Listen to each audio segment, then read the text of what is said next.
The New Delhi sun beat down on the asphalt as Salman Khan directed the most important scene in his new film Tiger Heart. At 59 years old, the Bollywood veteran maintained the same charisma and energy that made him an icon of Indian cinema.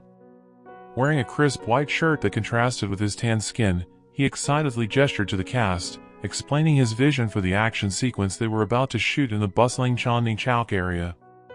Rahul, his assistant director for over a decade, ran back and forth, ensuring every detail was perfect. The crowd of onlookers grew by the minute, all eager to catch a glimpse of the legendary Baijan of Indian cinema. Police officers tried to maintain order, but the excitement was palpable in the hot, dusty air of the capital. "More energy, Priya! You're a secret agent, not a tourist," Salman shouted out to his leading lady, a rising star he had discovered at a talent contest 2 years earlier. She nodded determinedly, adjusting the sunglasses that were part of her outfit. The scene involved a frantic chase through the historic market, with Salman and Priya chasing a suspected arms dealer.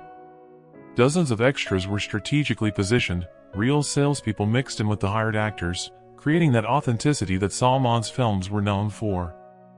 The director of photography adjusted the main camera while 3 mobile camera operators prepared to capture different angles of the action.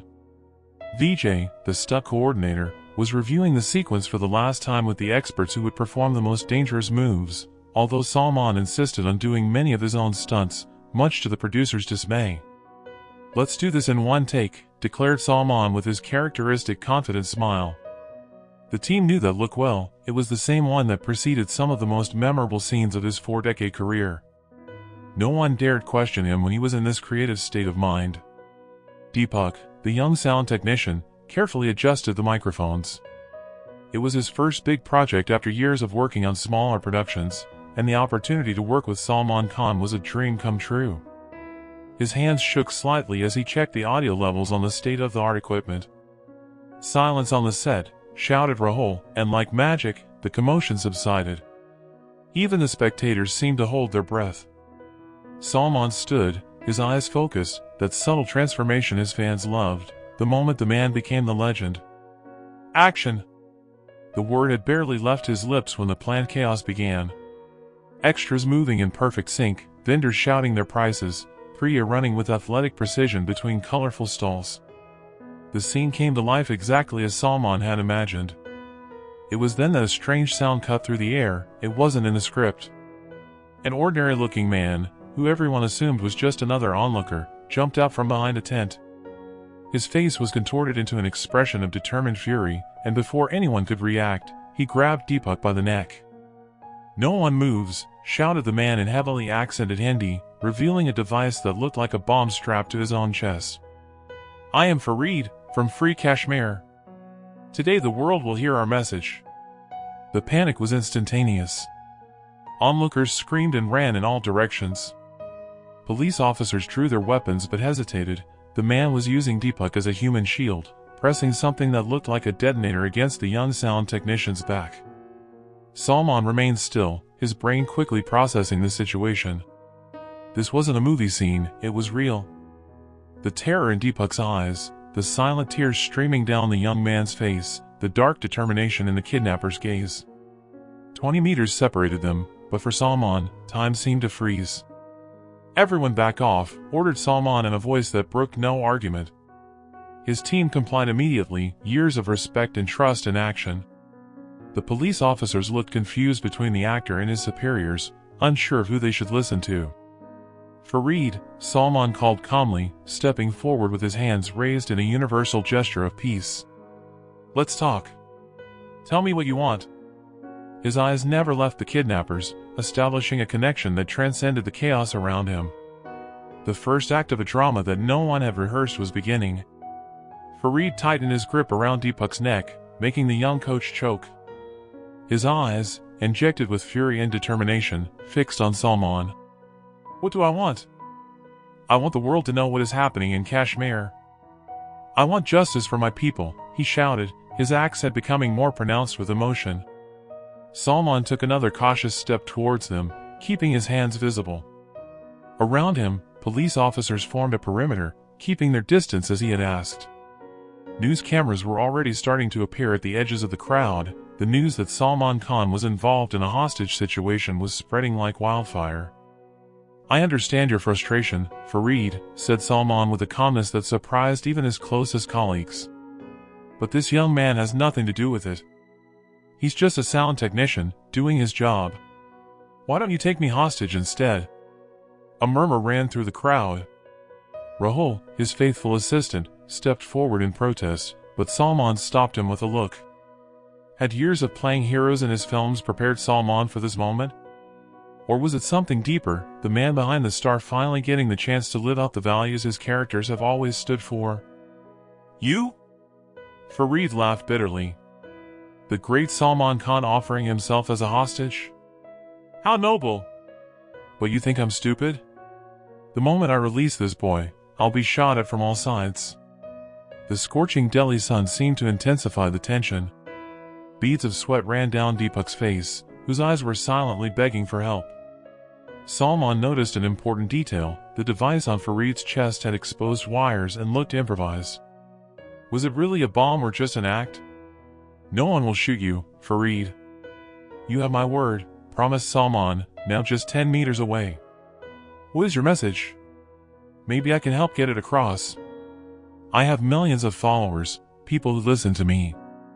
Use that to your advantage, not through violence." For a moment, something flickered in the kidnapper's eyes, doubt, perhaps hope. But soon the hardness returned. "Words! Always words! My family died because of words while bombs fell on our homes." Salman stopped, now just 5 meters away from them. He could clearly see the fear in Deepak's eyes, the sweat running down Fareed's forehead.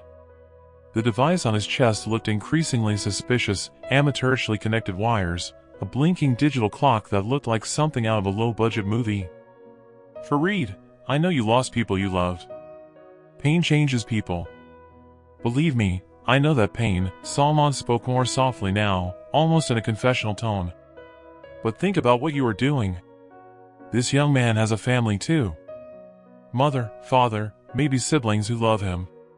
Do you really want to cause the same pain you felt?" A police helicopter appeared in the sky, its deafening noise adding more tension to the moment. Fareed looked up nervously, his finger shaking dangerously near what looked like a detonator. "They're coming to kill me! See?" "There was never a chance for dialogue," shouted Fareed, dragging Deepak a few steps back towards a narrow alley. "No! Wait!" Salman raised his hands even higher. "Let me talk to them. I can ask them to step aside." Without waiting for a response, he turned to the nearest police officer. "Ask the helicopter to back off. It's scaring him, making everything more dangerous." The officer hesitated, torn between following protocol and listening to the celebrity. Finally, he said something on his radio, and gradually the helicopter gained altitude, moving away a little. "See? I'm on your side, Fareed. I want to help resolve this peacefully," Salman continued, turning his attention to the kidnapper. "Tell me more about your family, about what happened in Kashmir." Something in Salman's voice, perhaps the genuine sincerity, perhaps the charisma that had made him loved by millions, seemed to touch Fareed. His grip on Deepak loosened slightly. "My sister, she was only 12, he began, his voice breaking for the first time. "I was coming home from school when the bombings started. My parents, our house just disappeared." Salman nodded understandingly, taking another cautious step forward. "A terrible tragedy. No child should have to go through this. No family should be destroyed like this. You don't understand." Fareed suddenly shouted, momentary vulnerability replaced by renewed anger. "You celebrities live in mansions, isolated from the real world. What do you know about losing everything?" Salman's face hardened for an instant, a shadow passing across his eyes. Those who knew him well recognized the expression. It was the same one that came up when reporters mentioned his past legal troubles, his downfalls. "You're right, Fareed. I don't know what it's like to lose my family like this," Salman admitted. "But I know what it's like to be judged without a chance to defend yourself. I know what it's like to have your life turned upside down by circumstances beyond your control. And I know, above all, that violence only breeds more violence. An awkward silence fell over the scene. Even the police officers seemed mesmerized by the exchange. Priya, the lead actress, watched with tears in her eyes, seeing her mentor no longer acting but being genuinely human in the face of danger. "What do you want me to do then?" asked Farid, and for the first time, there was a note of uncertainty in his voice. "Just turn myself in? Spend the rest of my life in an Indian prison?" Salman took another step forward, now close enough to see the beads of sweat forming on Farid's forehead. "I want you to release this innocent young man. Then you and I will talk. I will use all my influence to make sure your story is heard, that you get a fair trial." Farid laughed bitterly. "Fair trial? For a Kashmiri Muslim? In Delhi?" "For a man who had the courage to put down his gun," replied Salman firmly. "It takes more bravery than any act of violence." The seconds dragged by like hours. Farid's fingers still hovered over the detonator. Deepak was barely breathing. All of Delhi seemed to hold its breath. It was then that something unexpected happened.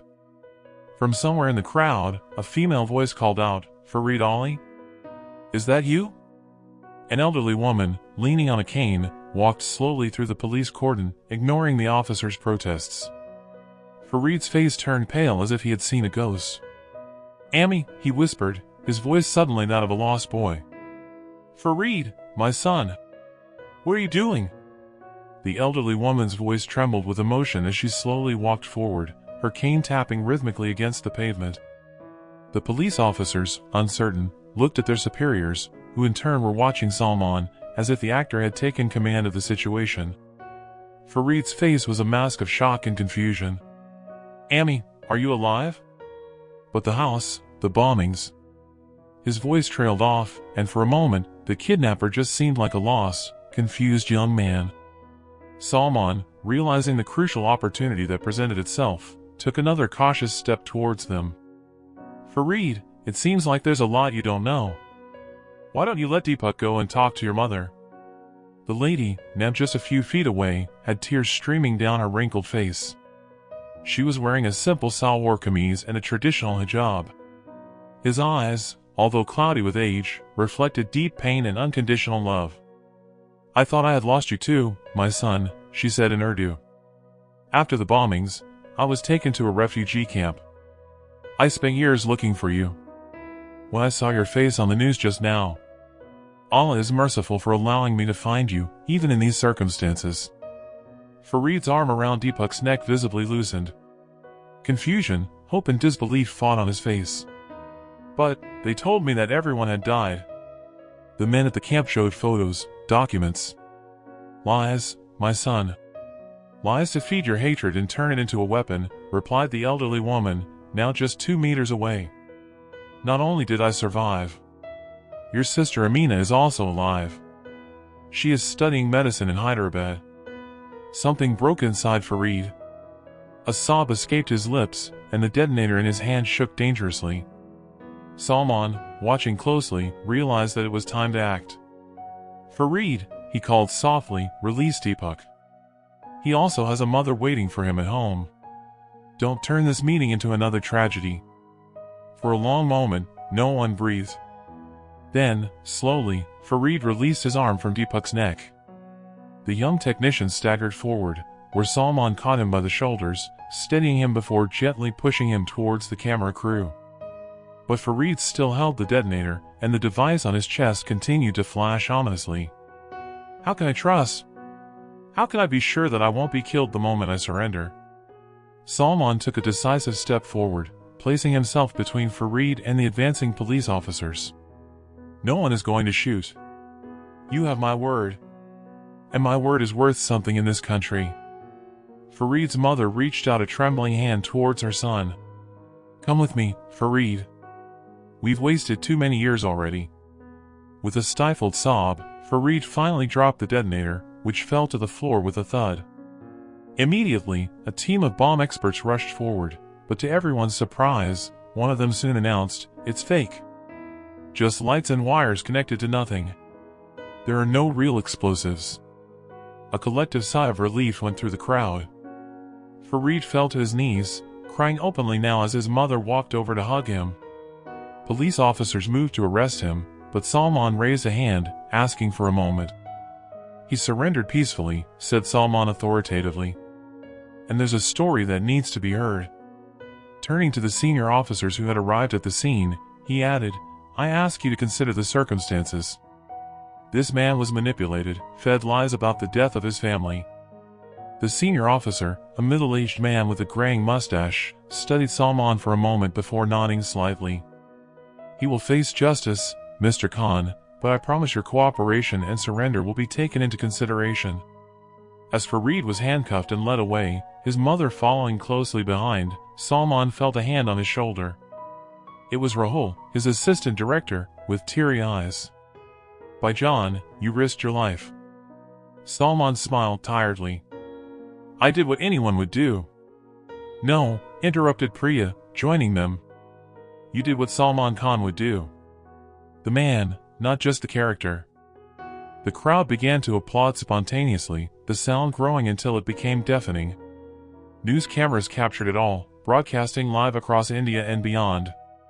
On social media, the video of Salman Khan peacefully disarming a suspected terrorist was already going viral. Deepak, still shaking but regaining his composure, approached timidly. "Mr. Khan, how can I thank you?" Salman put an arm around the young coach's shoulders. "Continuing your work. We have a movie to finish, don't we?" Turning to the assembled team, he raised his voice, 15 minutes break and then we'll go back to scene 27. A murmur of disbelief ran through the team. Go back to filming? After all this? But they knew their director and star well. When Salman Khan decided on something, he rarely changed his mind. As the area was reorganized and normalcy was slowly restored, Salman stepped away for a moment, finding a quiet corner to breathe.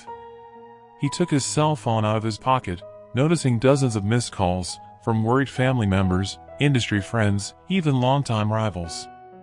One message in particular caught his attention, from his old friend and sometimes rival, Shah Rukh Khan, always the hero, on screen and off. "Proud of you, brother." Salman smiled, putting the phone away without answering it. There was something more important to do first. Approaching one of the police officers, he asked in a low voice, "Can I talk to him?" "Fareed?" "Just for a moment." The officer hesitated, but faced with Salman's determined expression, he ended up agreeing. "5 minutes, Mr. Khan." Not a second longer. In the police car parked a few meters away, Fareed waited, head down, hands cuffed. When the door opened and Salman entered, sitting opposite him, the young man couldn't face him. "Why?" asked Salman simply. "Why did you choose my film set?" Fareed finally looked up, his eyes red from crying. "Because your films, they always show the Muslim hero as a patriot, as someone who can be Indian and Muslim at the same time. I wanted to prove that this was just fantasy, that in real life, people like me never have a voice." Salman nodded slowly, absorbing the words. "What now? What did you learn today?" "That I was used," replied Fareed bitterly. "That the hatred I harbored for years was based on lies. That I wasted years that I could have spent with my family. And also," Salman added softly, "that sometimes reality can surpass fiction. That a Muslim can be heard without violence. That humanity transcends religion, borders, and politics." Fareed studied the actor's face for a long moment. "What will happen to me now?" "Justice," replied Salman firmly. "But I promise your story will be told. In fact," he added, an idea forming in his creative mind, "I think I've found the inspiration for my next film." When Salman got out of the police car, the Delhi sun was beginning to set, casting a golden glow over the chaos that was gradually turning into order. Rahul ran towards him, holding a script. "Do you still want to film the chase scene today?" Salman took the script, leafing through it thoughtfully. "No," he said finally.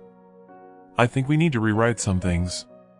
Life has just given us much better material." Part 4, Behind the Scenes of the Truth. 3 weeks have passed since the incident at Chandni Chowk. Filming for Tiger's Heart had been temporarily suspended, but not for the reason everyone expected. Salman Khan wasn't traumatized or shaken, he was inspired and determined to turn the experience into something greater. In his luxurious apartment in Bandra, Mumbai, far from the sweltering heat of Delhi, Salman sat surrounded by piles of papers, newspaper clippings, and an open laptop. Rahul entered silently, carrying a tray of tea. "By John, it's almost 3 in the morning," said the assistant worriedly. "You haven't slept in 2 days." Salman looked up, tiredness evident on his normally vigorous face. Stubble and deep dark circles under his eyes replaced the impeccable appearance he was known for. "I can't sleep, Rahul." "Not yet? There's something bigger going on here, something we're not seeing." On the laptop screen, dozens of open tabs showed news reports about the incident, but also older articles about conflicts in Kashmir, refugee camps, and curiously, records from an organization called Unified Liberators, a shadowy group operating on the India-Pakistan border. "What did you find?" asked Rahul, sitting next to his boss and friend. Salman took a sip of the steaming tea before replying. "Fareed didn't act alone. He was recruited, manipulated. Those camp men you mentioned, who showed you fake photos of your dead family, they're part of something bigger." Rahul frowned. "But aren't the police already investigating this?" "They are," confirmed Salman, "but there are pieces that don't fit. For example, how did Fareed's mother show up at exactly the right time? She said she saw him on the news, but the incident had barely started when she arrived." A thoughtful silence fell between them as Rahul processed the implication. "Do you think it was staged?" "Not everything," replied Salman, standing up to stretch his legs. "Fareed's desperation was real. His pain was real. But someone put him in our path specifically. And someone made sure his mother was there to create the perfect outcome." Rahul looked skeptical. "But why? What would be the purpose?" Salman pointed to the television in the corner of the room, where the evening news showed footage of him confronting Fareed, followed by headlines about the actor's growing popularity. His public approval was through the roof. Politicians from all parties wanted to be photographed with him. Even religious leaders, both Hindu and Muslim, praised his courage and compassion. Fame? More fame for Salman Khan? Rahul shook his head in disbelief. "You're already India's biggest star. This doesn't make sense." "It's not about me," said Salman, his eyes fixed on a particular photo on the screen, a middle-aged man with thin glasses and a neatly trimmed beard. "It's about him. Anwar Rashid, executive producer of Tiger Heart and, coincidentally, main financier of the political party that gained the most from this whole national unity thing that emerged after the incident." Rahul turned pale. "Are you suggesting that our own producer orchestrated a fake terrorist attack?" That's crazy, by John." "And?" Salman slid a finger across the screen, opening a folder of photos. "These are from 6 months ago. Anwar in a private meeting with 3 men. This one," he pointed to a burly man with a bushy mustache, "is Kabir Mehta, head of security on set that day, who coincidentally allowed Fareed to approach. And this," indicated another younger man, "is Imran Syed, social worker who casually found Fareed's mother in a refugee camp 2 weeks ago and brought her to Delhi." Rahul's face was a mixture of shock and disbelief. "How did you get this information?" Salman smiled tiredly. "I have friends in interesting places. 25 years in Bollywood, you learn who knows everything." "What are you going to do?" asked Rahul, concern evident in his voice. "If I'm right, this is dangerous. Very dangerous." Salman closed the laptop slowly, a calm determination in his eyes. "I will finish my film, Rahul. But not the film Anwar is waiting for." The next morning, the Mumbai film industry was surprised by an announcement. Salman Khan was completely taking over the production of Tiger Heart, buying out Anwar Rashid's stake. Even more surprising, the film was being completely rewritten and refocused, no longer a simple action story, but a complex drama about political manipulation and the exploration of religious conflict. The reaction was immediate. Anwar Rashid gave furious interviews, accusing Salman of sabotaging a viable commercial project with liberal politics. Legal threats were made. Rumors that Salman had lost his mind after the trauma of the kidnapping began to circulate. On the resumed set in Mumbai, no longer in Delhi, Salman gathered the cast and crew. Deepak was there, now promoted to sound supervisor, his face still bearing the impact of the trauma but his eyes showing a new determination. "This film will no longer be about a fictional hero," Salman announced to the assembled team. "It will be about real heroes, ordinary people manipulated by powerful people, who find the strength to break the cycle of violence. It will be about truth, not heroic fantasies." Priya, the protagonist, took a step forward. "But Salman sir, fans expect action, romance, songs. This new concept seems so political." Salman smiled, that charismatic smile that had won generations of fans. "And when have I let my fans down? We'll have action, romance, songs, but this time, with a greater purpose than just entertainment." In the days that followed, the set of Curaçao de Tigre became a hotbed of feverish creativity.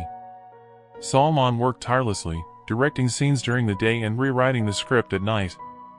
The story now followed a former security agent, played by Salman himself, who uncovers a conspiracy to manipulate desperate young Muslims, turning them into pawns in a larger political game. In a surprising turn of events, Salman invited Farid to serve as a consultant on the film. After intense negotiations with authorities, the young man was allowed to participate under police supervision as part of an innovative rehabilitation program. "Your story needs to be told correctly," Salman explained when Farid arrived on set for the first time, visibly nervous and embarrassed. Not as a villain, but as someone who was a victim of manipulation. Meanwhile, behind the scenes, a silent battle was unfolding. Anwar Rashid mobilized his political and media connections. Tabloids began publishing stories questioning Salman's sanity. Nervous investors threatened to withdraw funds. Even some longtime friends in the industry began to distance themselves, fearing association with a potentially controversial project. One particularly tense night, after an exhausting day of filming, Salman found Deepak sitting alone on the empty set, staring blankly into space. The young coach was startled when he noticed the star's presence. "Sorry sir, I was just..." stammered Deepak, standing up quickly. "Thinking about what happened," added Salman gently, sitting next to him and indicating that the young man did the same. Deepak nodded, his eyes revealing the weight of memories. "Sometimes I feel like I'm still there, with that arm around my neck. I can't sleep properly." "It's normal," Salman replied. "Trauma doesn't go away just because the cameras stop rolling." He paused, studying the young man's face. "Do you know why I insisted that you continue with this project, even after everything?" Deepak shook his head. "Because facing fear is the only way to overcome it," Salman explained.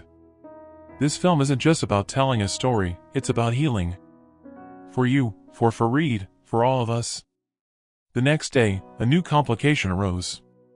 Investigative journalists, following the leads that Salman had uncovered, began publishing articles questioning the circumstances of the Delhi incident.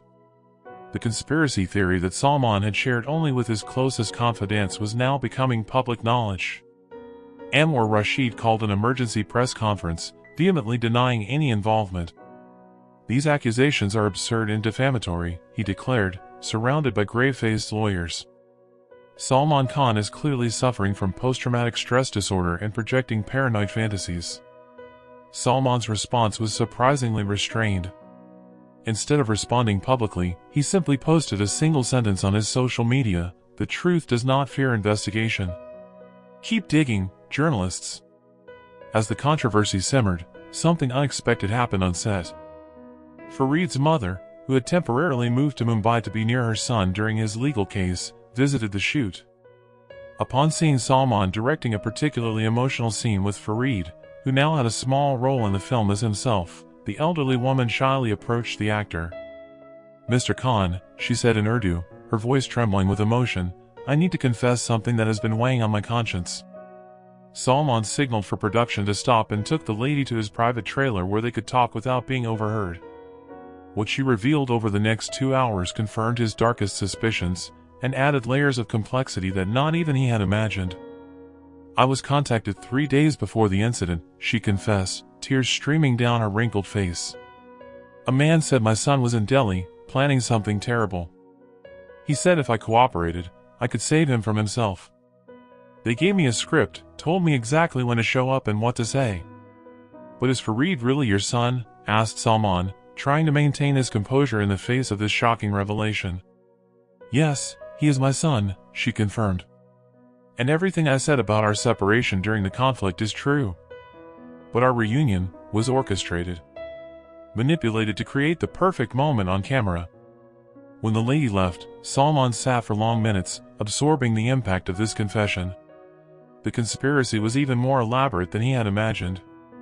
Not only had Fareed been manipulated, but so had his own mother, all pawns in a game whose ultimate goal was still not completely clear.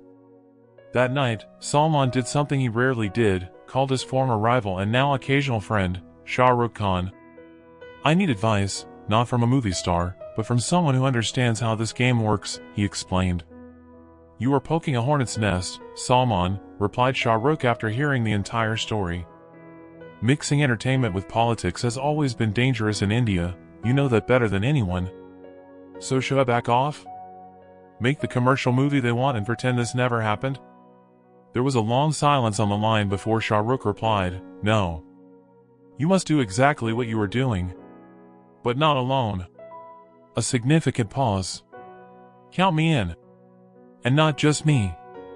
The next morning, the set of Curaçao de Tigre received unexpected visitors. Shah Rukh Khan arrived unannounced, accompanied by Amir Khan and Amitabh Bachchan, three of Bollywood's greatest living legends uniting in an unprecedented show of solidarity. "We hear you're doing something important here," said Amitabh in his characteristic deep voice. "Something bigger than just an action movie." The message was clear: the Bollywood establishment was taking a stand.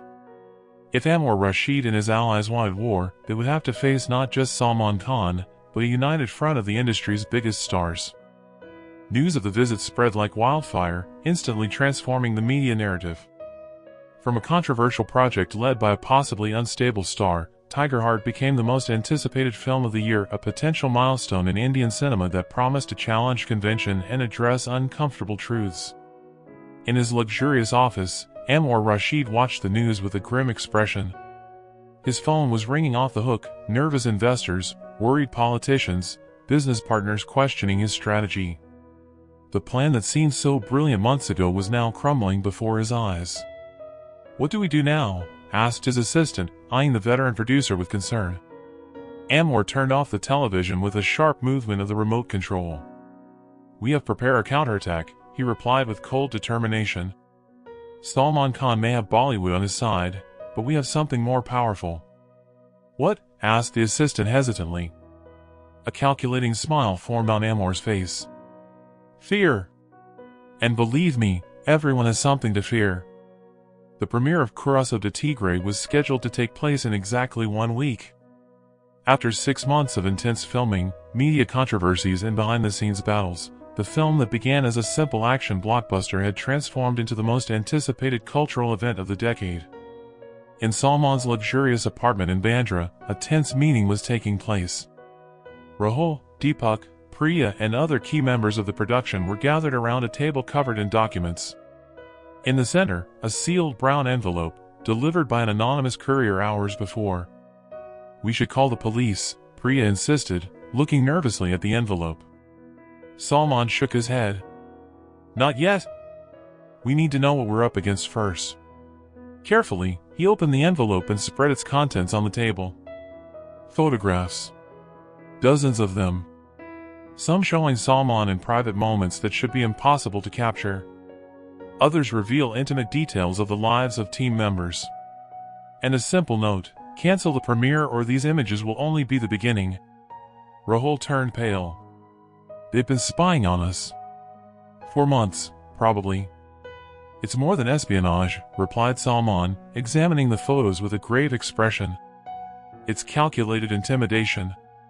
He took a private photo, him talking to Fareed's mother in his trailer, at the exact moment of her confession. "They know that we know." Salman's phone rang, displaying an unknown number. After a moment of hesitation, he answered, putting it on speakerphone. "Did you receive my gift, Salman?" Anwar Rashid's voice sounded confident, almost amused. "Blackmail, Anwar?" "I thought you were more sophisticated," Salman replied, keeping his voice steady despite his rising anger. A soft laugh echoed through the speaker. "Call it whatever you want. The fact is that you have until tomorrow to announce the cancellation of the premiere. Mention technical problems, creative differences, whatever you prefer. Otherwise, what? Are you going to leak photos of me? Do you think I survived 25 years in Bollywood fearing scandals? It's not just about you, Anwar replied, his voice hardening. Think about your family. Your friends. That young sound technician you tried so hard to protect. Everyone has secrets, Salman. Everyone has something to lose. The call ended abruptly, leaving a heavy silence in the room. Deepak was the first to speak, his voice shaking slightly. We should cancel, sir. It's not worth the risk. Salman stood up, walking to the window that offered a panoramic view of Mumbai. The city lights twinkled under the night sky, millions of lives taking their course, oblivious to the unfolding drama. Do you know why I called the film Tiger Heart? Deepak asked Salman without turning around. Because it's a good-sounding commercial title, ventured the young man. Salman smiled, turning to face the team. Because the tiger is revered in India not just for its strength, but for its courage. When a tiger decides to face a threat, it does not back down, no matter how dangerous it is. Rahul stood up, knowing the determined expression on his friend and mentor's face. What do you have in mind, Baijan? Anwar made a fundamental mistake, replied Salman, a strategic gleam in his eyes. He thinks we're playing the same game, power against power, threat against threat. But cinema is not about power. It's about truth. And truth, when told at the right time, in the right way, is more powerful than any threat. The next morning, Mumbai woke up to surprising news. Instead of canceling the release of Tiger Heart, Salman Khan announced that the film would be shown simultaneously in cinemas and streamed for free online, an unprecedented move in the history of Bollywood. This film does not belong to me, nor to the studios, he declared in a video that quickly went viral. It belongs to the people of India.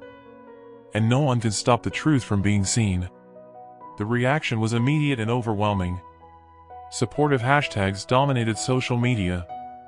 Celebrities from around the world expressed solidarity. Even politicians, sensing the change in the winds, began to subtly distance themselves from Anwar Rashid and his associates. Meanwhile, behind the scenes, Salman was implementing the second part of his plan.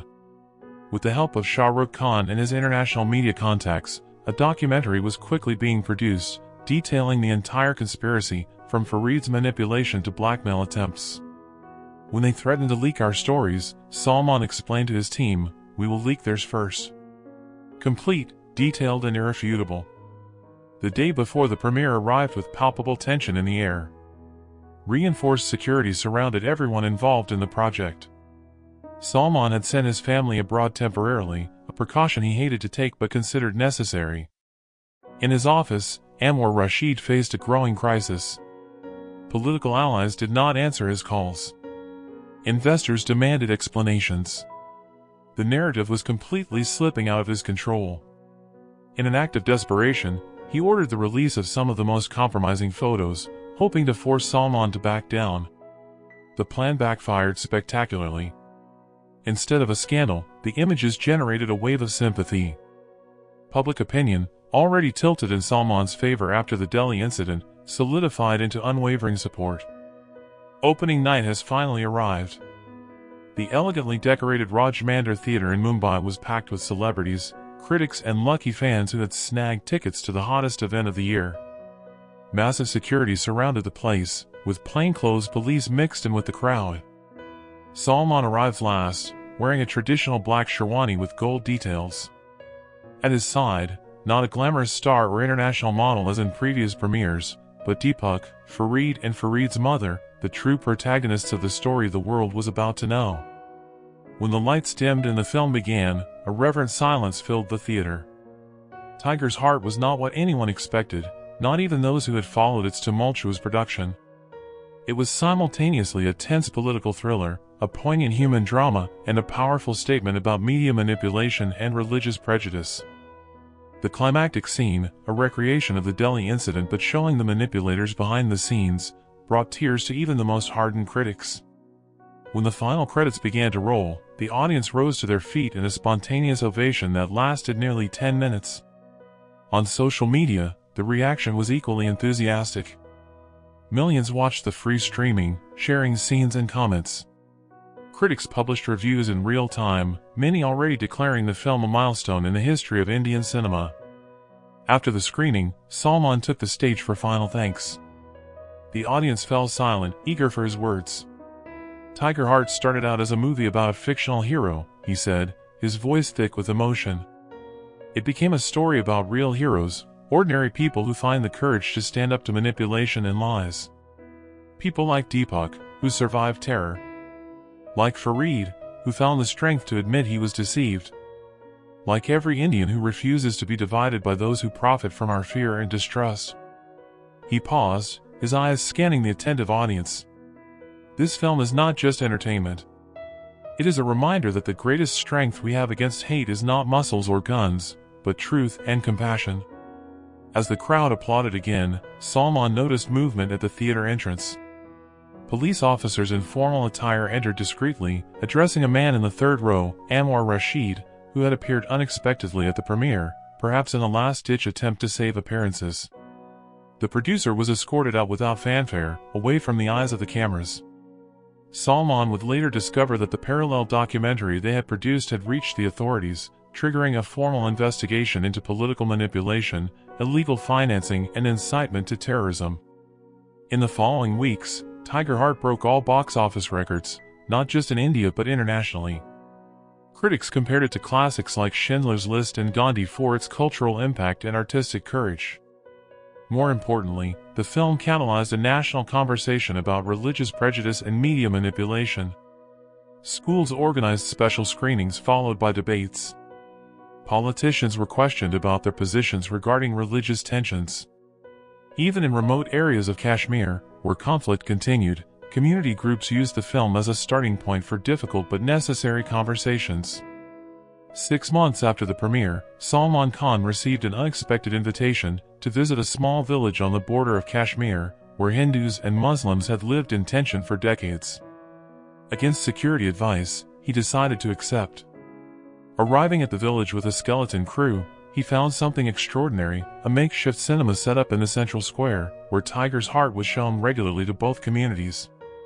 Hindu and Muslim children recited dialogues from the film. Elders who had previously barely spoken to each other now discussed favorite scenes. An elderly community leader approached Salman, offering him tea in a traditional gesture of welcome. "Your film did not bring instant peace, Mr. Khan," said the man with calm wisdom. "Decades-old problems don't go away with a story. But it gave us something equally valuable, a starting point. Common ground." That night, sitting under the Kashmiri stars, Salman reflected on the extraordinary journey that had begun that chaotic day at Chandni Chowk.